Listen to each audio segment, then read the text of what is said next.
Hello everybody, today we're going to talk about how to generate DKIM keys in Amazon SES. So step number 1, open the Amazon SES console and navigate to the Identify Management and choose Email Addresses. In the list of email addresses, choose the address you want to set up your DKIM.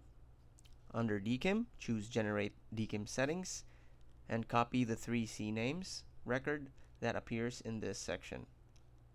You can choose Download Record Set as CSV to save a copy of your records to your computer. And add the CNAME records to the DNS configuration for your domain.